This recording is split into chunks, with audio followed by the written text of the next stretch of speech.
২রা অক্টোবর ২০২৫ রাত 10:30টার চিত্র এটা। পেঁয়াজের খোসা ছাড়ানো হচ্ছে।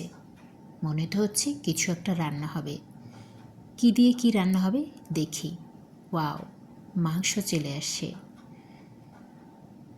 এক বস্তা ঢালা হলো। আর এই চিত্রটা আমি ধারণ করেছি ৩রা অক্টোবর ভোর 5:03। তো বড় একটা ডেক্সিতে মাংসটা ঢালা হলো। দেখা যাক পরবর্তীতে স্টেপে কি করা হবে এটাতে।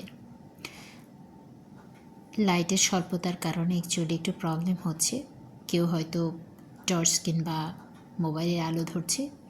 পানি ঢালা হচ্ছে, মেবি মাংসটাকে সুন্দর করে ক্লিন করা হবে। তবে একটা ব্যাপার, মাংস ক্লিন করার ক্ষেত্রে কিন্তু মোটামুটি মাছের মতো অত বেশি কষতে কষতে ওয়াশ করতে হয় কি না আমি জানি না। তবে যতটা পারা যায় এটাকে ক্লিন করা, অর্থাৎ এতে কোনো রকম যেন রক্ত কিংবা যে জায়গাটাতে করা হলো সেটা যেন না থাকে। ওয়াও, 2জন বাবুর্চি পুরোদমে রান্না করছে। এটা অ্যাকচুয়ালি ট্রেলার, আমি ডিটেলস ইনশাল্লাহ ধাপে ধাপে বলবো। ওনাদের রান্না দেখে তো মনে হচ্ছে একেবারে নতুন রান্না করছে। বেবি ওনারা পোজ দিচ্ছে, প্রফেশনালি একেবারে করছে। 2জন একেবারে সমান হাতে করে। আলহামদুলিল্লাহ, দেখা যাক এদের হাতের ছোঁয়ায় হয়তো টেস্ট আরও বেশি বেড়ে যাবে।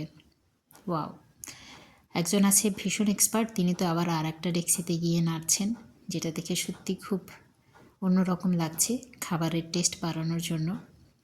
তো দেখা যাক ফাইনালি আসলে কতটা মজা হয়।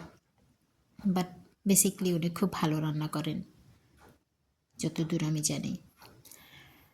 এখানে হচ্ছে চুলা ধরানো হচ্ছে। যখন অনেক বেশি রান্না করা হয় তখন আমার কাছে না এই বিষয়টা দেখতে খুবই ভালো লাগে, যে চুলা জ্বালানোর প্রসেসটা আমি দাঁড়িয়ে দাঁড়িয়ে দেখছিলাম কেমন করে একটা চুলা তৈরি করছে। এক ডেক্সি পানি দিয়েছে মেবি মাংসগুলো ওয়াশ করার জন্য। এই যে মাংসগুলি ওয়াশ করা হচ্ছে এবং যারা রান্না করছে এখানে যারা বাবুর্চি ছিল এরা মোটামুটি বেশ ভালো এক্সপার্ট আমার কাছে মনে হচ্ছে। যেহেতু ভোরে মাংসটা নিয়ে আসছি, মাংসের একটা কাহিনী আছে এটা বলি। মাংসটা কাটা হবে, অর্থাৎ গরুটা কাটা হওয়ার কথা ছিল। গরু আগে থেকেই রেডি ছিল 2টোর সময়। তো 2টোর সময় ওখানে গিয়ে একটু দূরেই বাজারে মূলত গরু কাটা হয়। বাড়িতে এনে গরুটা কাটা হয় না, কারণ হচ্ছে বাড়িটা আসলে পরিবেশটা ময়লা হয়ে যাবে কারণে। এই জন্য বাজারে অর্ডার করে আসা হয়েছে যে আমরা রাত 2টোর সময় আসবো, গরু কাটা হবে তখনই। তো বাড়ি থেকে বাজারে লোক যেতে যেতে একটু দেরি হয়ে গেল। ওনারা 3টার সময় গেলেন। তো 3টার সময় গরু কাটা হলো এবং গরু কেটে মাংস রেডি করে নিয়ে আসতে ভোর 5টা। তো এখানে তো মোটামুটি তদারকি চলছে, বেশ ভালোই দেখা যাচ্ছে। আর একটা ব্যাপার হলো সেটা, এই যে মাংসগুলোর সাইজ একটু বড় করে ফেলছে, যার কারণে এরা ওয়াশ করে আবার কি বাটালি হাসি হাসছে। মাংসের একটা অন্যরকম ব্যাপার আছে। আসলে ভুরিভোজ সবারই ভালো লাগে, এমন কোনো মানুষ নেই যে ভুরিভোজ ভালো লাগবে না, ডেফিনেটলি। তো মাংসটা ওয়াশ করে কাটছে, এর কারণ হলো এর সাইজ কিছুটা ছোট করতে হবে। কিছু কিছু রান্না আছে যে যেখানে মাংসগুলোর সাইজ অলমোস্ট ছোট রাখতে হয়। এই হলো রান্না করার মশলা। অনেকগুলো মশলা, আমি কাউন্ট করতে পারছিলাম না। তো এখানে দেখা যাচ্ছে চুলাটা ভালো করেই ধরছে এবং মাংসগুলো কি চমৎকারভাবে ওয়াশ করে রাখছে। আর একটু বলে রাখি, এরা কিন্তু গরম পানি দিয়ে মাংসটা ওয়াশ করলো আমি দেখলাম। একেবারে 5-7 বার মাংসটা ওয়াশ করছে। 2 বস্তা মাংস, এখানে 65 কেজি মাংস ছিল। একটা ছোট্ট বাচ্চা সেও কাজ করে যাচ্ছে। আর এই যে মশলাগুলো গত রাতে অর্থাৎ বৃহস্পতিবার রাত 10:30টায় যে মশলাগুলো রেডি করা হয়েছিল সেগুলো কিছু ব্লেন্ড করা, কিছু আস্ত, অনেক টাইপের মশলা আছে, যেটা দেখে আপনারা বুঝে নেবেন কি কি এখানে আছে থাকতে পারে। আর কিছু পেস্ট করে রাখছে আগেই। আর শুক্রবার সকালে মূলত এই রান্নার আয়োজন হচ্ছে সকাল 8টার দিকে, কারণ ওই যে মাংস তারা মশলা রেডি করে কিছুটা রেস্ট করেছে, দেন 5টার সময় মাংস আনলো, এই যে গরম ধোয়া উঠছে, অর্থাৎ গরম পানি দিয়ে এরা মাংসটা ওয়াশ করে নিচ্ছে চমৎকারভাবে। পানিটা তো ফুটছে। বেসিক্যালি এই ধরনের চুলোতে জাল একবার জ্বলে গেলে তারপর কিন্তু অনেক বেশি এটার তাপ পাওয়া যায়, অর্থাৎ বেশ ভালো হয়। তো এবার হচ্ছে রান্নার প্রসেসে চলে আসছে, অর্থাৎ সব মাংস টাংস ধোয়া হয়ে গেছে। এবার দেখা যাক কীভাবে রান্নাটা এরা শুরু করে। তার আগে আরেকটা ব্যাপার বলে নেই, পানিটা এরা কিন্তু একটু ফুটিয়ে নিয়েছি। ফুটিয়ে নেওয়ার কারণটা হচ্ছে আমি যেখান থেকে এই ভিডিওটা করছি সেখানে কিন্তু কোনো ডিপ টিউবওয়েল নেই, অর্থাৎ গভীর নলকূপ নেই, ইভেন তো অগভীর নলকূপও নেই। আর অগভীর নলকূপ দিয়ে অ্যাকচুয়ালি রান্নাটা শ্যালো টিউবওয়েল যেটাকে বলে, ওটা দিয়ে রান্না ভালো হবে না, কারণ ওটাতে অনেক বেশি লবণ থাকে এবং রান্নাটা কিন্তু অনেক সময় লালচে হয়ে যায়। তো এখানের মেইন সোর্স হচ্ছে পানির পুকুর, এবং এই পুকুরগুলো এমনভাবে, অর্থাৎ বদ্ধ পুকুর, বৃষ্টির পানিটা মূলত জমিয়ে রাখে, সেটা থেকে এরা ইউজ করতো। তবে ইদানিং একটু আপডেট হয়েছে, কারণ হচ্ছে বৃষ্টির পানি এখন পুকুরের সাথে সাথে বড় ট্যাঙ্কি আছে, পানির ট্যাঙ্ক প্রায় 5,000 লিটারের, সেটা তাদের যাদের টিন শেড আছে তারা সেই টিনের থেকে পানিটা, একটা প্রসেস আছে, সেই প্রসেস মতো এরা এই কী বলে পানিটাকে ধরে রাখে, এবং সেখান থেকে তারা কিন্তু মোটামুটি 1 বছর হয়ে যায়। তো আল্লাহ সুবহানাহু ওয়া তাআলা এমন ভালোভাবে, মানে অর্থাৎ এত চমৎকারভাবে ডিজাইন করা যে 1 বছরের মানে ইজিলি হয়ে যাচ্ছে।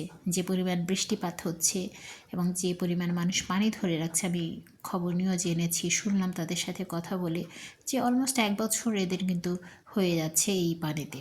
সেই পানিটা দিয়ে মূলত আজকে রান্না হচ্ছে। আর একটা মজার ব্যাপার হচ্ছে, বৃষ্টির পানির রান্নাটা কিন্তু খুবই চমৎকার হয়, খুব ঝরঝরে হয় এবং ধবধবে সাদা হয় চালগুলি। আমি একবার খেয়েছিলাম বৃষ্টির পানির রান্নার ভাত, এবং সত্যি এটা অসাধারণ, আমি খুব মিস করি। কিন্তু এখন অ্যাকচুয়ালি ওই রকম চমৎকার পানিটা পাওয়া খুব মুশকিল, কারণ পাখি, পোকামাকড় অনেক কিছু থাকে যেটা কিনা এখন হাইজেনিক না।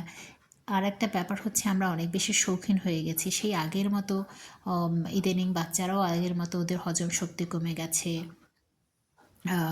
মানুষ আসলে এত বেশি সফিস্টিকেটেড হয়ে গেছে, যার কারণে প্রবলেম হচ্ছে। তো যাই হোক, অলমোস্ট রান্নাটা কিন্তু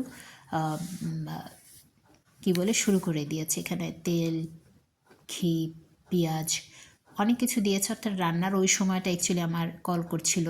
এখানে বাদামের পেস্ট ঢালছে, দুইটা একই রান্না, দুইটা ডেক্সিতে রান্না করছে, পরিমাণে বেশি যেহেতু। এখানে আর একটা ব্যাপার, 65 কেজি মাংসের জন্য 65 কেজি চাল ইউজ করা হচ্ছে।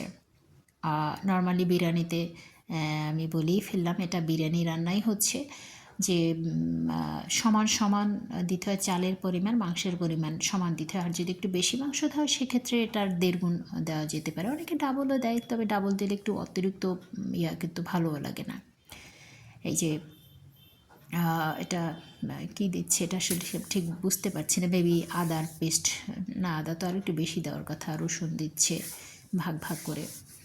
ও এটা জিরা দিচ্ছে, ওরাও জিরাও ব্লেন্ড করে রেখেছিল।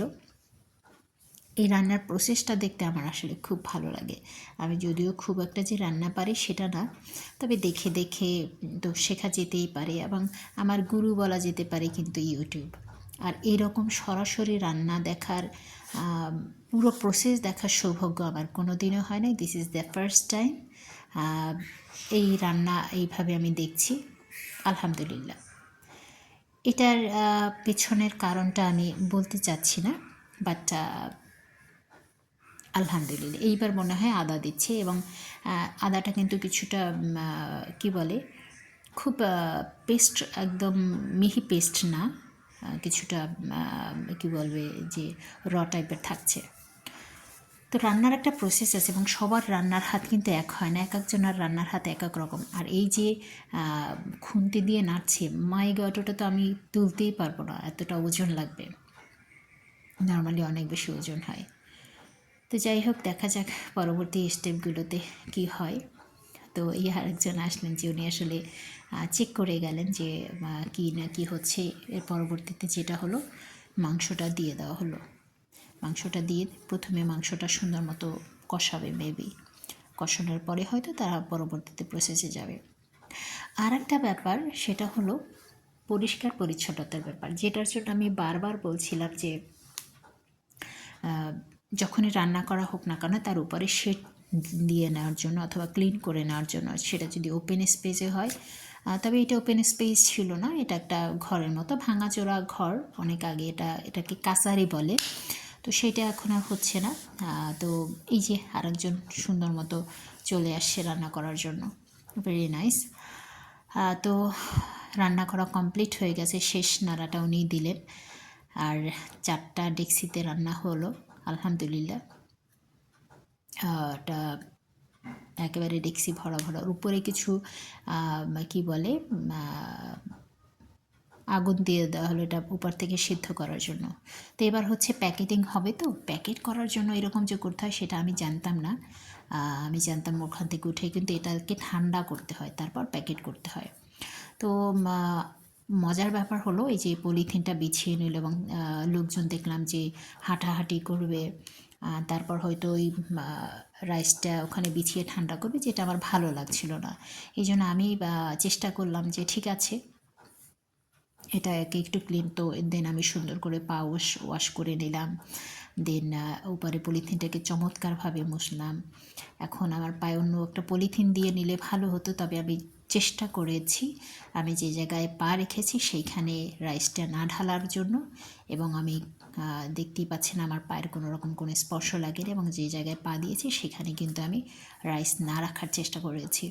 অর্থাৎ যিনি খাবেন তিনি যেন অ্যাটলিস্ট, আমার তো আল্লাহর কাছে জবাবদিহি করতে হবে, এটা একটা মসজিদের মধ্যে, তো মসজিদের ভেতরে আমি একদম নতুন কেনা পলিথিন সেটাকে বিছিয়ে সেটাকে মুছে দেন রাইসটাকে এরকম ছড়িয়ে দিচ্ছিলাম। অন্য লোকদেরকে আমি দিতে দেই নাই, কারণ হচ্ছে তাদের পা ধুলো ময়লা ছিল এবং আনহাইজেনিক আমার কাছে মনে হচ্ছিল। আল্লাহ না করুক এটা খেয়ে যদি কারো পেটের প্রবলেম হয় সেটা তো একটা অন্যরকম প্রবলেম হয়ে দাঁড়াবে। তো আলহামদুলিল্লাহ ফাইনালি এটা করতে পারলাম। এখন প্যাকেজিংয়ে যেতে হবে, কিন্তু প্যাকেজিংয়ের অ্যাকচুয়ালি ওই সময় আমি অকুপাইড ছিলাম এবং ওই সময় আসলে আমার ভিডিও করার মতো কোনো অবস্থা ছিল না, যদিও এই ভিডিওটা আমার আপুমনি আমাকে হেল্প করছিলেন, যে বললাম যে তুমি একটু ভিডিওটা করো, জাস্ট এইটুকুন। পরবর্তীতে অন টাইম ব্যাগ আছে সেগুলোকে প্যাকেজিং করা হয়েছে, দেন লোকেদের দেওয়া হয়েছে। অ্যাকচুয়ালি এটা অন্যদের খাওয়ানোর জন্য করা হয়েছে। Thank you.